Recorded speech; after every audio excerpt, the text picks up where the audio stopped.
दोस्तों, सील एक अद्भुत समुद्री स्तनधारी जीव है। यह ज़्यादातर ठंडे प्रदेशों के समुद्री हिस्सों में पाई जाती है। दोस्तों, सीलों के दो वर्ग होते हैं, बाहरी कान वाली सीलें और लोम वाली सीलें। दोस्तों, सील को शीत से जमा हुआ समुद्री स्थान बहुत ज़्यादा पसंद होता है और मुख्य रूप से यह अंटार्कटिक क्षेत्रों में ज़्यादातर पाई जाती है। सील जब ठंडे पानी में डुबकी लगाती है तो उस समय इसके हृदय के धड़कने की गति धीमी हो जाती है, जिससे इसके फेफड़ों में मौजूद ऑक्सीजन ज़्यादा देर तक चलती है। यह प्रत्येक 10 या 15 मिनट बाद पानी के बाहर सांस लेने के लिए आ जाती है। साथ ही साथ संभोग करने, जन्म देने, चारा और मोल्ट करने के लिए भी बाहर आती है। दोस्तों, सील पानी में सो भी सकती है। जब इसे सांस लेनी होती है तो यह नींद से जागे बगैर अनायास सतह पर आ जाती है और आमतौर पर केवल व्हेल और शार्क जैसे शिकारियों से बचने के लिए जमीन पर आती है। दोस्तों, सील की दुनिया भर में 33 प्रजातियां पाई जाती हैं। इन प्रजातियों में दुनिया की सबसे छोटी सील फर सील है। इसकी लंबाई लगभग 1 मीटर और इसका औसतन वजन लगभग 40 किलोग्राम होता है। जबकि दोस्तों, दुनिया की सबसे बड़ी दक्षिणी एलिफेंट सील है। इसका औसतन वजन लगभग 3500 किलोग्राम तक हो जाता है और इसकी लंबाई लगभग 5 मीटर तक हो जाती है। दोस्तों, कुछ सील 900 मीटर की गहराई तक गोता लगा सकती हैं और कुछ सील 2 घंटे से भी ज़्यादा पानी के भीतर अपनी सांस रोक सकती हैं। दोस्तों, सील के अगले पैर चप्पुओं की तरह होते हैं। यह इन्हें आगे की ओर मोड़ भी सकते हैं और जिससे यह चट्टानों पर चढ़ भी सकते हैं। दोस्तों, सील सारे वर्ष भर भोजन और गर्म जलवायु की तलाश में समुद्र में घूमती रहती है, पर यह निर्धारित समय किसी समुद्री टापू के निर्धारित जगह पर बच्चे देने के लिए पहुंच जाती है। दोस्तों, सभी सीलों को प्रजनन के लिए साल भर में एक बार किनारे पर जरूर आना पड़ता है। लगभग सभी सीलें मिलनसार होती हैं। सीलें प्रजनन करते समय कुछ समुद्र तटों या तैरती बर्फ पर विशाल झुंडों में इकट्ठा हो जाते हैं और अधिकांश प्रजनन के मौसम के दौरान जोड़े बना लेते हैं।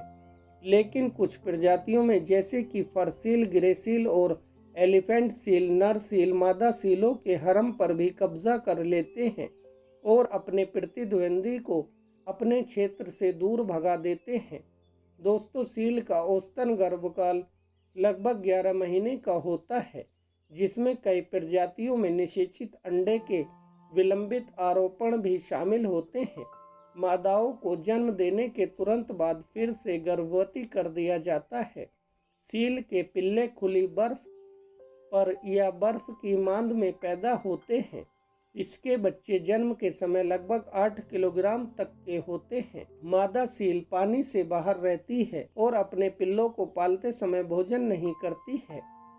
युवा तेजी से वजन बढ़ाते हैं क्योंकि मां के दूध में लगभग 50% तक वसा होती है और यह अपने बच्चों को प्रतिदिन लगभग 2 लीटर दूध पिलाती है।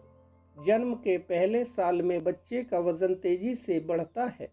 सील की औसतन उम्र लगभग 10 साल से लेकर 30 साल तक हो जाती है।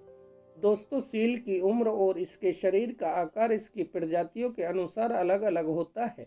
दोस्तों, मनुष्यों की बढ़ती आबादी, सैलानियों की भीड़ और इनकी चर्बी, खाल और मांस की ज़्यादा मांग होने से सील जाति की प्राणियों की संख्या घटने लगी है।